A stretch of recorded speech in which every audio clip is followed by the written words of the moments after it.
ठीक है, तो लास्ट क्लास में एक आपको बताया था कॉटेमन थ्योरम, है ना। तो दूसरा कॉटेमन थ्योरम निकाल लिए या नहीं? आ गया?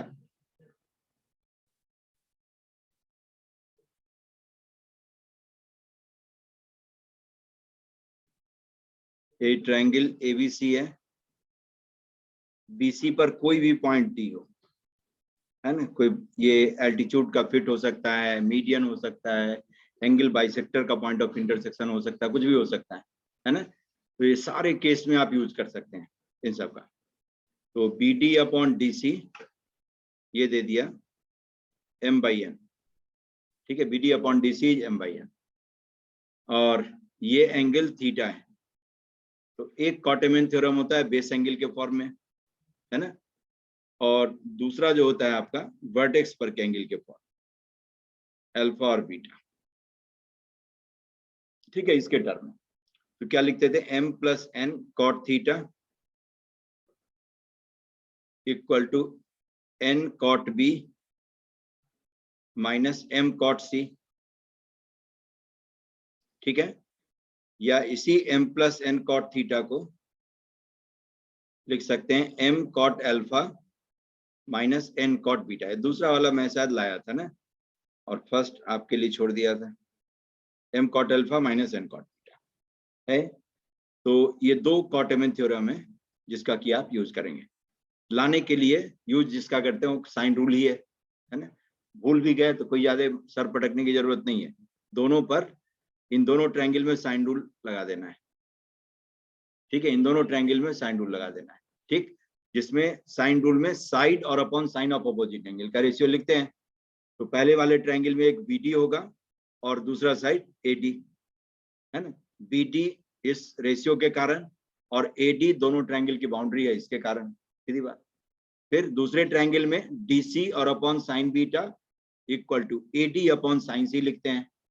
फिर सेम लॉजिक है, दोनों को डिवाइड करेंगे, आपका सब आ जाएगा। और जो एंगल्स में रिलेशन है ये था theta equal to alpha plus b, beta नहीं बी, है ना, और theta plus beta and plus c equal to pi. नहीं, कई बार क्या होता है, बी का थोड़ा सा लाइन खींच गया तो बीटा भी हो जाता है, और बीटा में डंडा थोड़ा छोटा हो जाए बी हो जाएगा। तो इसीलिए थोड़ा क्लियर लिखते हैं इन सब, ये सब एग्जामिनेशन में भी है तो साफ साफ लिखिए, ठीक है। जैसे आर है और एक्स बहुत लोग लिखते हैं, दोनों मिलता जुलता आता है। कई लोग आर भी ऐसे करके लिखते हैं, है ना, थोड़ा झुका दिया, एक्स भी ऐसे ही लिख दिया, तो अंतर ही नहीं पता चलेगा क्या हुआ नहीं हुआ, है ना। इन सब पर ख्याल करिएगा, ठीक। तो ये हो गया दो कॉटेमन थ्योरम है। चलिए अब एक क्वेश्चन देख लें। जैसे कहता है कि if median through A of triangle ABC, और ये आपको करना है, triangle ABC is perpendicular to side AB, ठीक है। If median through A of triangle ABC is perpendicular to side AB, तो कहता है कि then find K for which tan A plus K tan B is 0। Question समझ गए?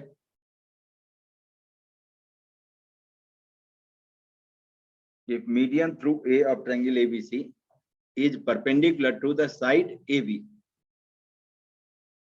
perpendicular to the side AB,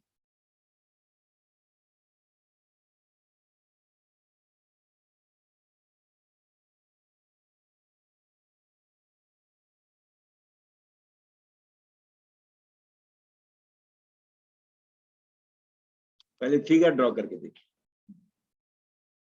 है ना। फिगर आप draw करेंगे तो सॉल्व मैं ही कर दूंगा, नहीं ठीक है। और 90 डिग्री 90 डिग्री लगना चाहिए, ये नहीं कि 30 डिग्री और घेर के जबरदस्ती 90 डिग्री है ना। तो फिगर आप ड्रॉ करिए, सॉल्व मैं कर देता हूँ।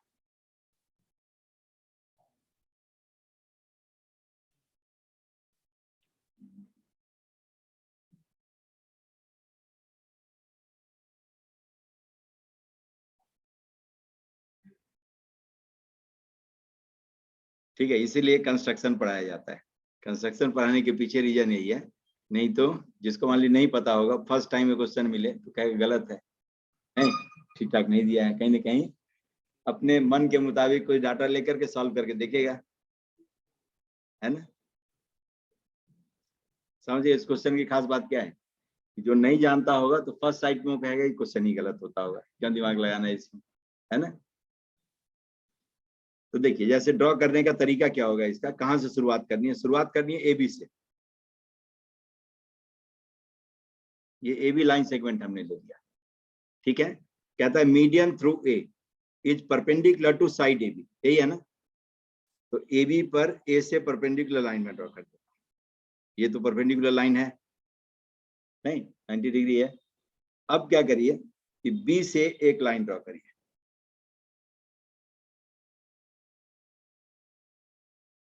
समझ गए, जिससे कि ये पॉइंट ऑफ इंटरसेक्शन इस अपोजिट साइड के बिल्कुल बीचों बीच हो।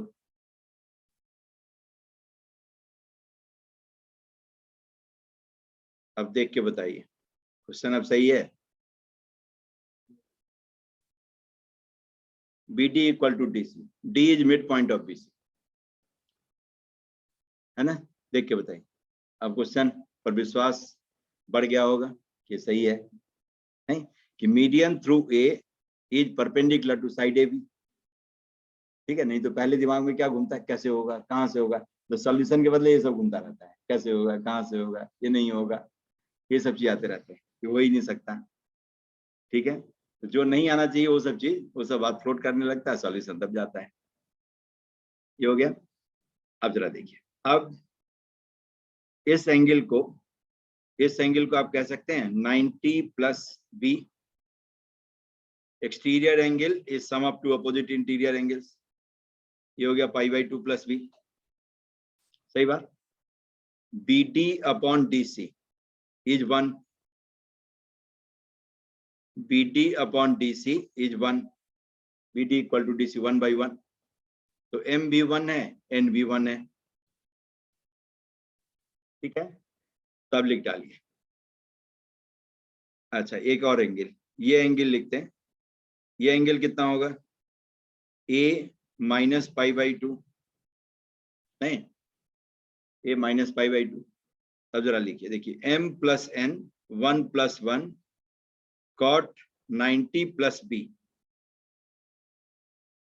m plus N cot theta, theta की जगह पर है 90 plus B, is equal to, अब उल्टे साइड आ जाइए क्योंकि वर्टेक्स पर के एंगल के टर्म में लिखना है, तो 1 कॉट 90, अल्फा ये है आपका, अल्फा ये है, बीटा ये है ना, थीटा आपका ये है, तो m cot alpha minus n cot beta minus n cot beta 1 times of cot a minus 90, ठीक है, समझ गए। ये आपका थीटा है ना, ये अल्फा है और ये बीटा है, इन दोनों के टर्म में लिख लिया, m इज 1 n इज 1, ठीक है। m plus n cot theta is m cot alpha minus n cot beta,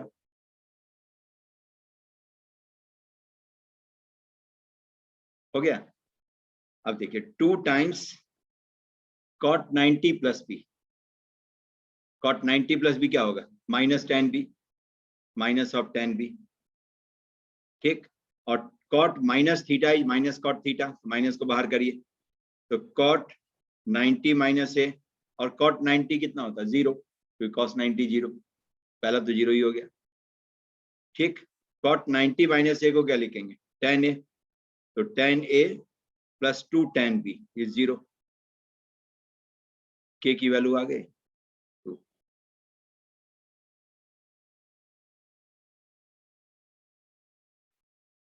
समझ गए? तो ये है कॉट-एमन थ्योरम का यूज। इसी तरह से कहीं पर भी इस तरह से कोई एक लाइन ड्रॉ कर ले, है ना, और बेस को किसी रेशियो में डिवाइड करता हो ये बता दे और एंगल्स में रिलेशन, कॉट-एमन थ्योरम का यूज कर सकते।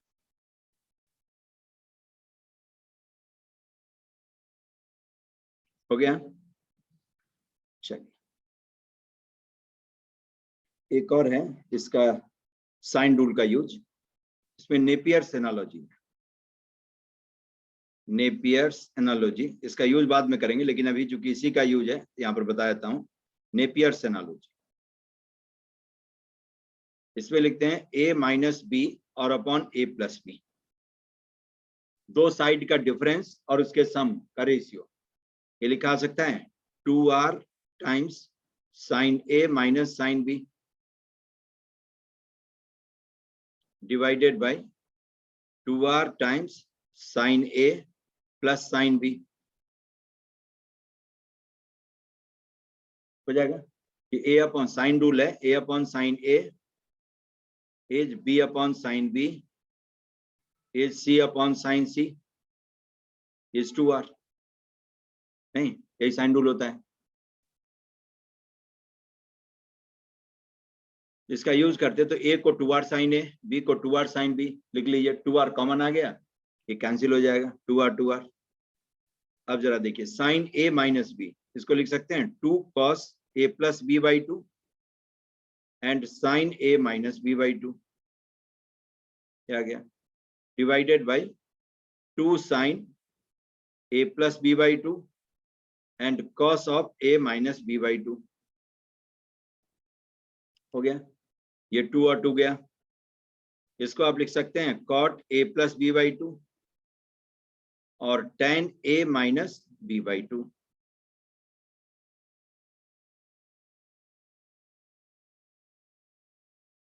ठीक है, ये है a माइनस बी और अपॉन a प्लस बी की वैल्यू।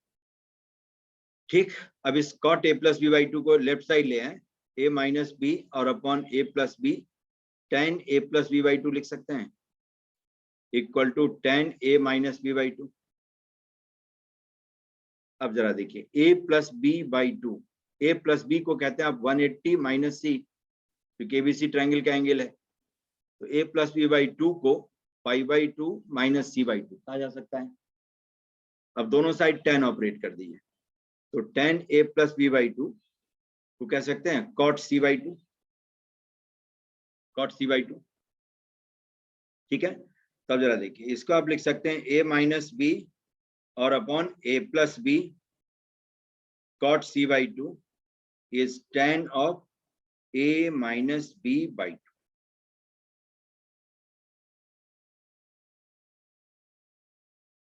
ये हो गया आपका, ये नेपियर्स एनालॉजी के नाम से जाना जाता है। a minus B upon a plus B into cot C by 2 is tan a minus B by 2। इसका यूज कहाँ पर करते हैं, जो करेंगे सॉल्यूशन ऑफ ट्रायंगल में, कि जब दो साइड और उसके अपोजिट के एंगल का डिफरेंस दिया हो, दो साइड दिया हो और उन्हीं दोनों साइड के अपोजिट के एंगल का डिफरेंस बता दें, है ना। तो डिफरेंस बता दिया तो b माइनस ए होगा कि a माइनस बी होगा, अपने आप बता सकते हैं। क्यों? Angle opposite to larger side is larger one, सीधी बात। a मोर देन b है तो a माइनस बी दिया होगा, और b मोर देन a होगा तो b माइनस ए दिया होगा। उसके हिसाब से आप इसको लिख सकते हैं, a b मालूम है, a माइनस बी मालूम है, इसका यूज करके आप c निकाल सकते हैं, एंगल c। एंगल c आ गया तो एंगल a प्लस बी आ गया, क्योंकि तीनों का सम 180 होता है, पूरी दुनिया जानती है। a प्लस बी आ गया, a माइनस बी दिया हुआ था, दोनों को सॉल्व करेंगे a और b आ गया, है ना। आगे फिर कोसाइन रूल से थर्ड साइड आप निकाल सकते हैं, या साइन रूल का यूज करके थर्ड साइड निकाल सकते हैं, क्योंकि तीनों एंगल आपके पास में है, दो साइड ऑलरेडी गिवन था, तो थर्ड साइड निकालने के लिए यही साइन रूल काफी है। a upon sine a, b upon sine b, c upon sine c. ठीक है, तो इस तरह से ट्रायंगल को सॉल्व किया जा सकता है।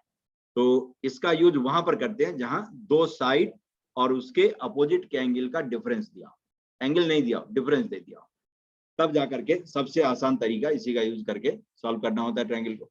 इससे सी आ जाता है सीधा, एंगल सी आ गया, बाकी सब अपने आप फॉलो बैक। ठीक है, तो ये है आपका साइन रूल का एप्लीकेशन और सरकम रेडियस, है ना, या सरकम सेंटर। अब चलिए आप जरा एक इन सेंटर के बारे में थोड़ी चर्चा करें। इन सेंटर,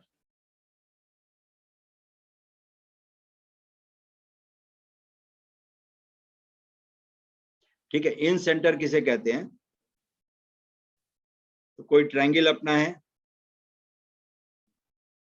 इस ट्रायंगल के एंगल बाइसेक्टर, इंटरनल एंगल के बाइसेक्टर्स के पॉइंट ऑफ कनकरेंसी को इन सेंटर कहते हैं।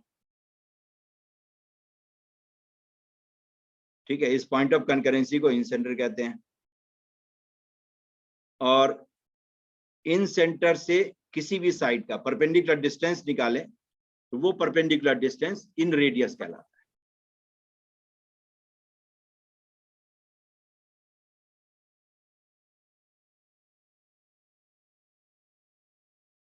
ठीक है, यहां से चूंकि एंगल बाइसेक्टर की खास बात क्या होती है कि एंगल बाइसेक्टर का हर पॉइंट कंपोनेंट लाइन से इक्विडिस्टेंट होता है। ये तीनों डिस्टेंस बराबर होना चाहिए, क्योंकि ये पॉइंट इन तीनों एंगल बाइसेक्टर का कॉमन पॉइंट है। तो ये आर है, ये भी आर है और ये भी आर। इसे रेडियस लेकर एक सर्कल ड्रॉ करें। ये सर्कल इन तीनों साइड को टच करता हुआ सर्कल होगा, ये इस तरह का। इस सर्कल को कहते हैं इन सर्कल, इसको कहते हैं आप इन सर्कल। ठीक है, और ये रेडियस आपका आर जो कहलाता है इन रेडियस, इन रेडियस। ठीक है, समझ गए, इन सेंटर, इन रेडियस और इन सर्कल। ठीक है, अब ऐसा करते क्यों है ना, ऐसा करते क्यों है? तो उसके पीछे जो खास बात होती है, सर्कल के इस प्रॉपर्टी का यूज है कि सर्कल की खास बात होती है कि बाहर के पॉइंट से सर्कल पर दो टेंजेंट ड्रॉ किया जा सकता है ना। बाहर के पॉइंट से सर्कल पर दो टेंजेंट ड्रॉ कर सकते हैं, से PT1 और PT2। ठीक है, PT1 इक्वल टू PT2, एक तो खास बात यह है। दूसरी बात कि सेंटर और P को ज्वाइन करने वाली लाइन इन दोनों टेंजेंट के बीच के एंगल का बाइसेक्टर हो, है ना। रीजन क्या है? तो देखिए, ये 90 है, ये 90 है, ये R, ये R, है ना। OP कॉमन, तो triangle OPT1, triangle OPT1 and triangle OPT2 are congruent, है ना, दोनों कॉन्ग्रुएंट है। तो इसीलिए PT1 is equal to PT2। ठीक, और ये एंगल और ये एंगल भी इक्वल, तो ये एंगल बाइसेक्टर हो जाएगा। सर्कल के इसी खास बात का यूज करके एंगल बाइसेक्टर्स के पॉइंट ऑफ कनकरेंसी को आप इन सेंटर कहते हैं। क्योंकि देखिए, हमें उस सर्कल का सेंटर चाहिए जिस पर BA भी टेंजेंट है और BC भी टेंजेंट है। इसका मतलब BA और BC का जो एंगल बाइसेक्टर है, तो एंगल ABC का बाइसेक्टर वो ड्रॉ करें तो वो बाइसेक्टर इस सर्कल के सेंटर से पास होगा। ऐसे ही CB और CA भी उस सर्कल पर टेंजेंट है जिस सर्कल का सेंटर हमें चाहिए। तो इन दोनों टेंजेंट के बीच के एंगल का बाइसेक्टर ड्रॉ करें तो that bisector has to pass through centre of circle, है ना। तो ये दो अलग अलग लाइन है, एक इस एंगल का बाइसेक्टर और एक इस एंगल का बाइसेक्टर, जिसका कॉमन इंटेंशन है इस सर्कल के सेंटर से पास होना। तो जो दोनों का पॉइंट ऑफ इंटरसेक्शन होगा वही इस सर्कल का सेंटर होगा। ठीक है, क्योंकि पेयर ऑफ टेंजेंट्स का एंगल बाइसेक्टर ड्रॉ करें तो that angle bisector will always pass through centre of circle. और इस सर्कल पर जो इन सर्कल अपना है उस पर एंगल का तीनों साइड टेंजेंट है। एंगल B का बाइसेक्टर ड्रॉ करें तो वो भी इस सर्कल के सेंटर से पास होगा। एंगल C का बाइसेक्टर ड्रॉ करें तो वो भी इस सर्कल के सेंटर से पास होगा। ये दो अलग अलग लाइन है जो एक ही सर्कल के सेंटर से पास हो रही है, तो दोनों का जो पॉइंट ऑफ इंटरसेक्शन होगा वो उस सर्कल का सेंटर कहलाएगा। अब सेंटर आ गया तो किसी साइड का परपेंडिकुलर डिस्टेंस रेडियस लेकर के सर्कल ड्रॉ करें तो circle will touch all the three sides. ठीक है, तो ये आपका इन सेंटर को लोकेट करने के पीछे लॉजिक है। अब जरा अब जैसे एक हमने काम किया था कि सर्कम रेडियस के टर्म में एरिया निकाला, नहीं, delta was ABC upon 4R। तो एक इन रेडियस के टर्म में भी निकाल लेते हैं, है ना। जैसे वर्टेक्स ए के अपोजिट साइड को स्मॉल ए कहते हैं, वर्टेक्स बी के अपोजिट साइड को स्मॉल बी, और वर्टेक्स सी के अपोजिट साइड को स्मॉल सी। तो इस पूरे ट्रायंगल को 3 ट्रायंगल में बांट दीजिए। एक ट्रायंगल तो ये है आपका, दूसरा ट्रायंगल आपका ये है, ठीक है, और तीसरा जो अनसेडेड है। तो पूरे ट्रायंगल का एरिया निकालना हो, एरिया ऑफ ट्रायंगल को मैं डेल्टा कह दूं, तो लिख सकते हैं हाफ इंटू बेस और इंटू एल्टीट्यूड, है ना। ये नीचे वाले ट्रायंगल का एरिया, क्योंकि ये आर जो है एल्टीट्यूड ही तो है, प्लस हाफ इंटू बी और इंटू आर, दूसरे अनसेडेड ट्रायंगल का एरिया, है ना। ये भी हाफ इंटू बेस और इंटू दिस एल्टीट्यूड ये। और थर्ड आपका हो गया, जैसे इसको आई कह देते हैं इन सेंटर को, ये आपका है एरिया ऑफ ट्रायंगल IBC, ये है area of triangle ICA,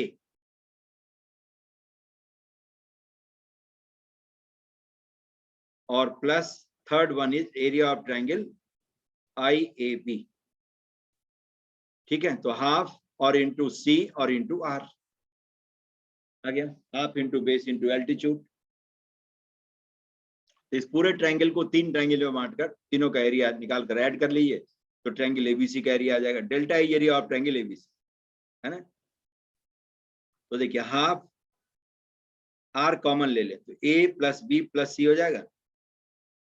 A plus B plus C को आप कहते हैं perimeter, A plus B plus C is 2S। तो इसका मतलब इस डेल्टा को आप कह देंगे delta is RS, delta is RS आ गया। तो सेम ट्रायंगल का एरिया ऐसे भी लिखते हैं R into semi perimeter, R into semi perimeter, delta equal to RS।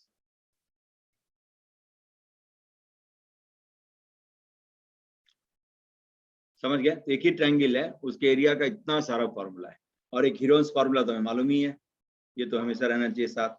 जब साइड्स का जिक्र हो, साइड दिया हुआ हो, ये भी साथ साथ चलना चाहिए, ये भी है। अब जरा देखिए, ठीक है। अब इन रेडियस आ गया, इन रेडियस के टर्म में एरिया आ गया, और सरकम रेडियस के टर्म में आ गया। ट्रायंगल एक ही है, एरिया तो एक ही होता होगा, चाहे कैसे भी लिखे, half into base into altitude लिखें, या ABC अपॉन 4R कहें, या डेल्टा इक्वल टू RS कहें, बात बराबर है। तो दोनों को इक्वेट कर दीजिए, तो RS is equal to ABC और अपॉन 4R लिखा सकता है। अब देखिए इसका मतलब स्मॉल r को लिख सकते हैं ABC और अपॉन 4RS, इसको 2R और इंटू 2S में लिख देता हूं, है ना। क्यों? तो 2S is A plus B plus C, तो इसे लिखा सकता है ABC और upon A plus B plus C आ गया। अब सारे साइड को मैं एंगल में चेंज कर रहा हूं, है ना, सारे साइड को एंगल में। देखिए 2R cube sine A sine B sine C लिख सकते हैं।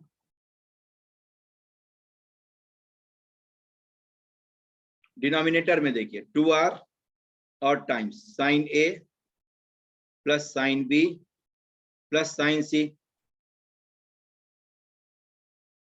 आ जाएगा।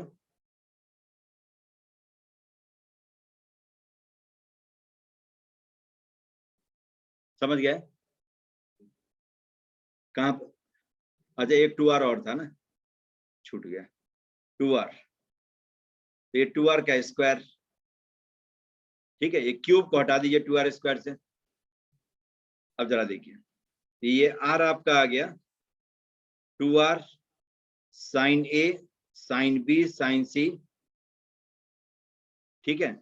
और ये डिनोमिनेटर में जो आपका sine A plus sine B plus sine C है, इस तरह का एक्सप्रेशन जब कभी भी आए, तो इसको सिंप्लीफाई करने के लिए ही करते। देखिए sine A plus sine B plus sine C, और ABC में कुछ रिलेशन है, जब ट्रायंगल का एंगल है तो तीनों का सम 180 होगा, या कुछ दे दिया जो भी देगा उसका यूज करना है।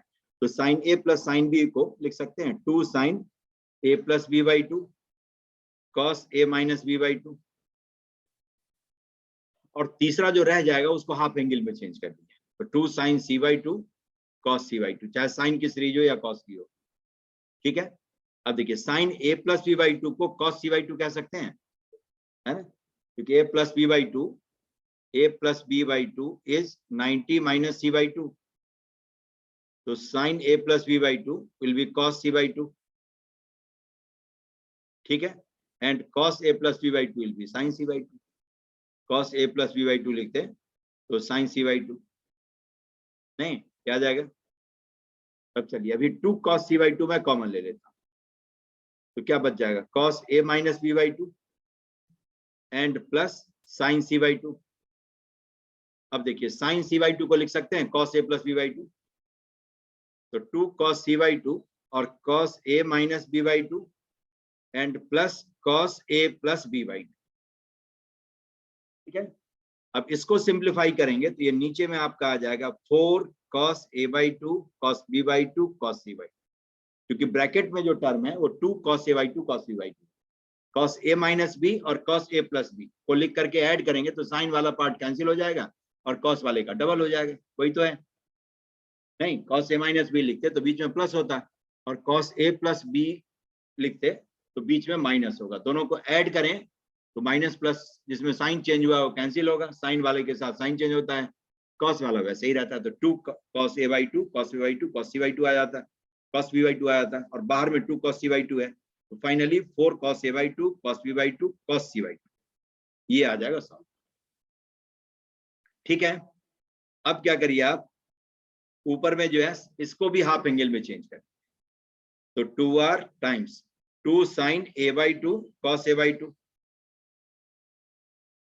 Next 2 sin b/2 cos b/2, और third pair 2 sin c/2 cos c/2 आ गया, और नीचे में तो पूरा ही cos है, 4 cos a/2 cos b/2 and cos c/2, ठीक है। तो 2 2 4 गया, cos a/2 cos b/2 cos c/2, ये भी खत्म, तो फाइनली क्या आ जाएगा, therefore small r is 4r sin a/2 sin b/2 and sin c/2,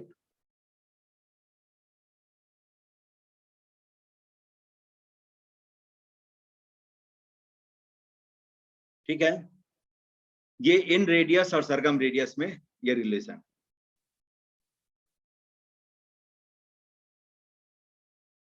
समझ गए, इन रेडियस और सरकम रेडियस का ये रिश्ता आता है।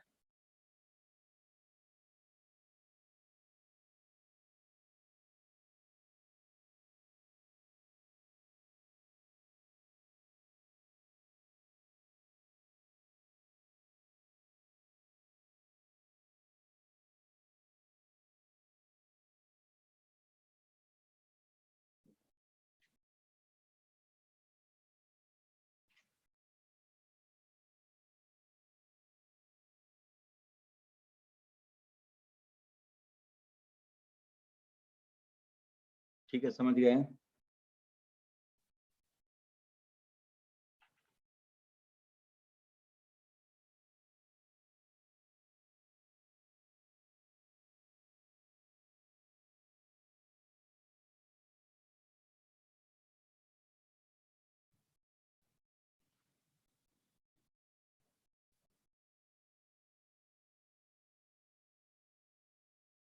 आ गया, ठीक, देखिए अब small r is 4r sin a/2 sin b/2 sin c/2, अब जरा इसको मैं देखता हूँ, देखिए इससे कुछ निकालने की कोशिश करता हूँ, 4r या 2r लिखिए,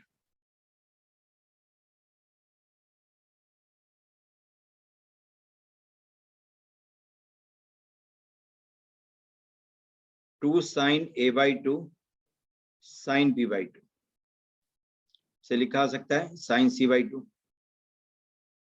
ठीक है। 2 sin a/2 sin b/2, इसको आप लिख सकते हैं cos a - b/2 minus of cos a + b/2, ठीक है। cos a - b के फॉर्मूले में बीच में प्लस होता है, और cos a प्लस b वाले में बीच में माइनस होता है, ठीक है। तो cos a by 2 minus b by 2 लिखते हैं, तो cos a by 2 cos b by 2 plus sin a by 2 sin b by 2, ठीक है। और cos a by 2 plus b by 2 लिखेंगे तो cos a by 2 cos b by 2 minus sin a by 2 sin b by 2। तो पहले वाले में से दूसरे वाले को सब्ट्रैक्ट करेंगे तो sin a by 2 sin b by 2 का डबल हो जाएगा। और ऐसे cos c minus cos d का जो फॉर्मूला होता है उसको भी आप यूज कर सकते हैं। क्या होता है 2 sin c plus d by 2 और sin d minus c by 2, ठीक है। cos c minus cos d is 2 sin c plus d by 2 and sin d minus c by 2, उल्टे। या बाहर माइनस हमने लिख लिया तब sin c minus d by 2 लिख सकते, समझ गए। तब इसको भी यूज करेंगे तब भी यही आएगा आपका। और sin c by 2 बाहर में रहेगा, अपना वेट करेगा। ये देखिए, अब इस cos a plus b by 2 को आप लिख सकते हैं sin c by 2 और cos a minus b by 2, ये तो जो था वो रहेगा।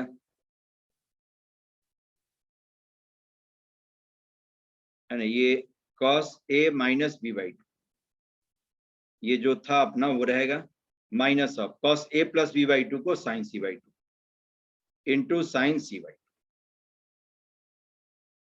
आ गया।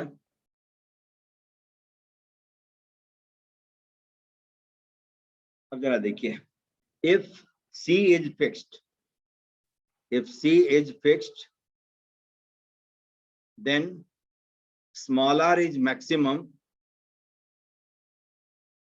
when cos a minus b by 2 is maximum।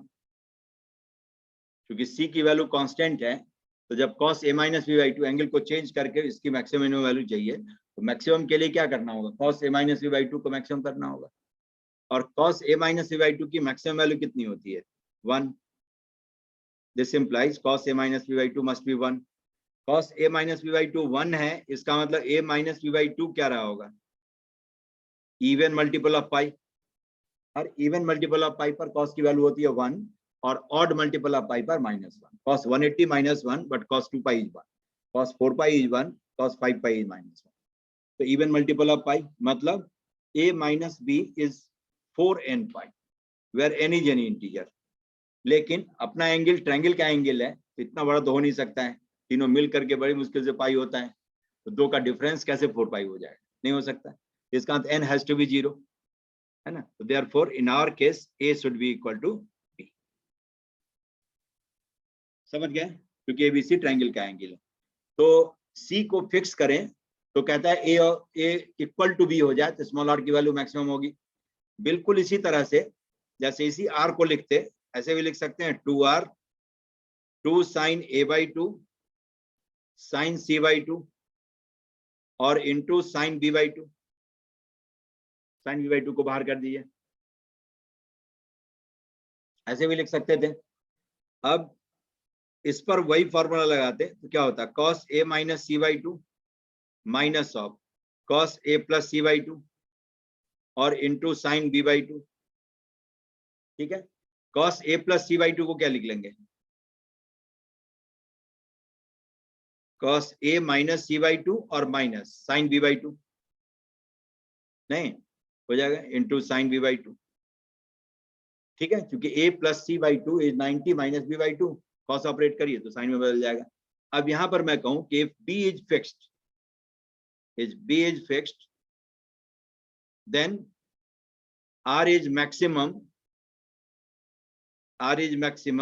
when cos a minus c by 2 is 1। अब मैक्सिमम कहने की जरूरत नहीं, इसकी मैक्सिमम वैल्यू वही 1 ही होती है। और ये 1 तब होगा जब a इक्वल टू c हो जाए, है ना, ऊपर वाला ये ऑप्शन है। तो किसी एक को फिक्स करेंगे तो कहेगा कि बाकी दोनों को इक्वल करो, तब जाकर के इसकी मैक्सिमम वैल्यू आएगी। इसका मतलब तीनों को इक्वल कर दे तो किसी को फिक्स करने की जरूरत नहीं है, बाकी दोनों इक्वल हो गए। जिसको फिक्स करके देखना हो देख लीजिए। तो इसीलिए आर की मैक्सिमम वैल्यू तब आएगी जब ए बी सी तीनों का तीनों इक्वल।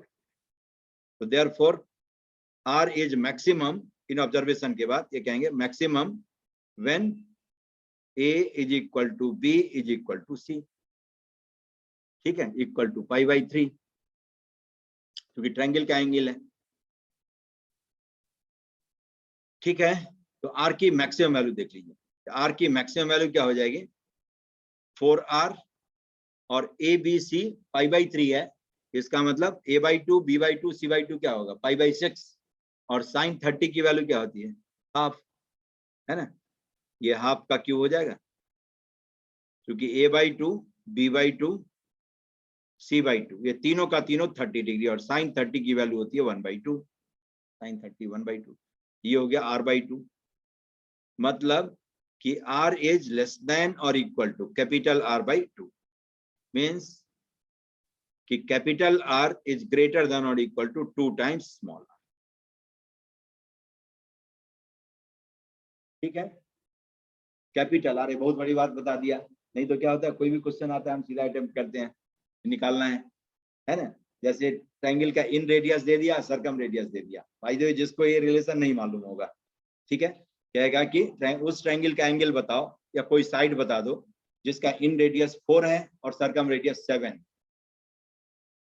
समझ गए, कि इन रेडियस 4 दे दिया और सर्कम रेडियस 7 दे दिया, और कहता है ऐसा ट्रायंगल, इस ऐसे ट्रायंगल का एंगल बताओ, साइड बताओ, कुछ भी बताओ, हम लग जाएंगे काम पे, नहीं, जबकि हो ही नहीं सकता है, जो कम से कम उसकी वैल्यू जो होगी 2 टाइम्स इन रेडियस के बराबर। तो इन रेडियस 4 है, तो सर्कम रेडियस की मिनिमम वैल्यू जो होगी 8 से कम नहीं हो सकता, उससे कम दिया इसका मतलब मजाक कर रहा है, टेस्ट कर रहा है कि पढ़ के आया कि नहीं आया, है ना? कुछ चीज वहां पर ये भी करता है, पर टेस्ट किया कि पढ़ के आया कि नहीं आया, ये नहीं कि वहां कुछ कर रहा है। ठीक है, जैसे मैट्रिसेस डिटरमिनेंट में बताया था, पूछा है, ये नहीं कि पूछा जा सकता है, पूछा है, इक्वेशन दे दिया और कहा कि find lambda for which the system of equation has only 2 solution. देखिए किसी ईयर का होगा, एडवांस का, पहले तो मेंस होता था, उसी को मेंस कहते थे, स्क्रीनिंग और मेंस, तो उसमें पूछा था कि find value of lambda for which the given system of equation has only 2 solution, only 2 solution, only लगा दिया, है ना। ऐसा तो हो ही नहीं सकता है, क्योंकि 3 ही तरह का सॉल्यूशन पढ़ते हैं आप, यूनिक, इनफाइनाइट या नो, ये 3 ही होता है, लीनियर इक्वेशन रहता है, तो उसमें ओनली 2 कहाँ से आएगा, नहीं हो सकता है कभी, उसको खोजना ही नहीं है। एग्जैक्टली सिमिलर सिचुएशन आपको इसमें दे सकता है, घुमा फिरा करके दे दिया, ऐसा ट्रायंगल दे दिया जिसका इन रेडियस किसी तरह से निकला, डायरेक्टली नहीं दिया लेकिन बता करके इन रेडियस निकलवा दिया कि 2 है, ठीक है, सर्कम रेडियस निकलवा दिया कि 3 है। अब कहता है ट्रायंगल खोजो, हो ही नहीं सकता है, क्योंकि जिस ट्रायंगल का इन रेडियस 2 है तो उसके सर्कम रेडियस की मिनिमम वैल्यू 4 होगी, 3 हो ही नहीं सकता किसी के पास, ठीक है, तो डेटा विल बी इररिलेवेंट। समझ गए, तो capital R is greater than और इक्वल टू 2r, और ये capital R equal to 2r कब होगा, जब ABC तीनों इक्वल। ऐसा भी हो सकता है कि आप, बाय द वे ट्रायंगल होता होगा तो आपको दे देगा, जैसे आगे प्रॉपर्टीज ऑफ ट्रायंगल में देखेंगे कि ट्रायंगल को सॉल्व करने के लिए 3 इंडिपेंडेंट जानकारी चाहिए, 3 इंडिपेंडेंट जानकारी है तब ट्रायंगल कैन बी यूनिक, मतलब 1 होगा, 2 होगा, ऐसे हो सकता है, फाइनाइट हो सकता है, वरना उसके बारे में नहीं बता सकते कि कितना होगा, क्या होगा, ठीक है। जैसे आपको कहता है कि find sides and angles of triangle, angles of triangle whose in radius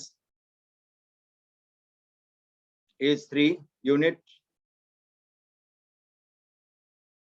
and circumradius is 6 units,